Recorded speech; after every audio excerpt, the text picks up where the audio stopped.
पहाड़ों में लगातार बरसती आफत और मानसून के इस मुश्किल दौर में बागेश्वर रेड क्रॉस सोसाइटी आपदा प्रभावितों के लिए बड़ा संबल बनकर उभरी है। मूसलाधार बारिश के बीच सोसाइटी के जाबाज स्वयंसेवी लगातार दूरस्थ और प्रभावित इलाकों में पहुंचकर पीड़ितों को राहत सामग्री उपलब्ध करा रही हैं। जिले भर में अब तक 30 से अधिक आपदा पीड़ित परिवारों तक मदद का हाथ बढ़ाया जा चुका है। इसी कड़ी में आज रेड क्रॉस की टीम ने फटगली और मेहनर बुंगा क्षेत्र के प्रभावित परिवारों के बीच पहुंचकर उन्हें तिरपाल, कंबल, किचन सेट और राशन सामग्री सौंपी, जिससे बेघर हुए परिवारों के चेहरों पर उम्मीद की चमक लौट आई है। राहत सामग्री वितरण के साथ साथ रेड क्रॉस की नजरें आपदा के बाद पनपने वाली बीमारियों पर भी है। मानसून के प्रति संवेदनशील कपकोट ब्लॉक में रेड क्रॉस की ओर से विशेष ध्यान दिया जा रहा है। कपकोट क्षेत्र में अब तक 3 मुफ्त स्वास्थ्य शिविर आयोजित किए जा चुके हैं, जिनमें 100 से ज्यादा ग्रामीणों का स्वास्थ्य परीक्षण कर उन्हें जरूरी दवाइयां बांटी गई। राहत कार्यों की जानकारी देते हुए रेड क्रॉस सोसाइटी के चेयरमैन इंद्र सिंह फटसवाण ने कहा कि सोसाइटी का मुख्य उद्देश्य मानवीय पीड़ा को कम करना है।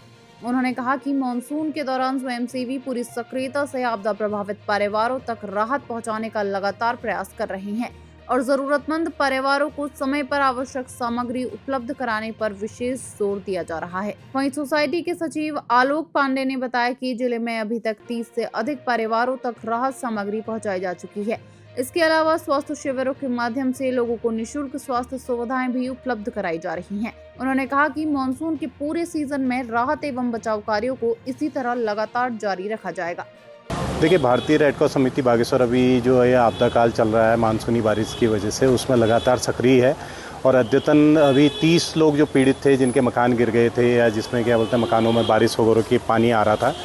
उन सब तक हम लोगों ने आपदा राहत सामग्री पहुँचाई है। उसके अतिरिक्त जो जगह जगह गाँव के हमारे कपकोट के दूरस्थ गाँव हैं, उसमें 3 हमारे द्वारा स्वास्थ्य कैंप भी लगाए गए हैं, क्योंकि इस समय स्वास्थ्य की परेशानियाँ भी चल रही हैं, वायरल बुखार वगैरह चल रहा है, तो हमारे 3 कैंप भी स्वास्थ्य कैंप लगाए गए हैं। इसके अतिरिक्त लगातार भारतीय रेड क्रॉस समिति नज़र बनाए हुए है, जो विविध आपदाओं की जो सूचनाएं आ रही हैं प्रशासन से लगातार हमारा कोऑर्डिनेशन बना हुआ है और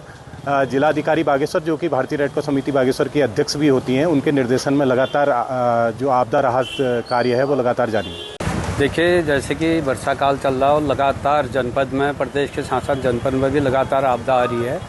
इसी के तहत हमारे जो रेड क्रॉस सोसाइटी है पूरे जनपद में बहुत सक्रिय है, लगातार क्षेत्रों में भ्रमण कर रहे हैं, क्षेत्रों में देख रहे हैं कहाँ पर मानव पीड़ा को कम करने के लिए काम किया जा सकता है। इसी के तहत हम पूरे जनपद में जहाँ जहाँ आपदा आ रही है, जो सूचना हमको प्राप्त हो रही है और जो सूचना हमारे द्वारा इकट्ठा की जा रही है रेड क्रॉस द्वारा, उसी के तहत आज फटगली की सूचना हमारे पास आई थी। आज फटगली में जाके हमने वहाँ पर जो मकान एक क्षतिग्रस्त, पूर्ण रूप से क्षतिग्रस्त हुआ था, उनको हमने आपदा सामग्री उपलब्ध कराई और साथ में हमारे रेड क्रॉस के जनपति सचिव श्री आलोक पांडे जी और हमारे प्रदेश प्रतिनिधि दीपक पाठक जी और अन्य कई सदस्य हमारे साथ में थे और इसी प्रकार हमारा लगातार ये कार्यक्रम चलते रहा। मैं बहुत बहुत धन्यवाद करूंगा अपने रेड क्रॉस के सभी पदाधिकारी और सदस्यों का, क्योंकि उनके द्वारा मानव पीड़ा कम करने के लिए लगातार क्षेत्रों में भ्रमण कर रहे हैं और क्षेत्रों में जहाँ पर भी जो दिक्कत आ रही है, आपदा आ रही है, उसका समाधान करके उनको राहत सामग्री पहुँचा रहे हैं।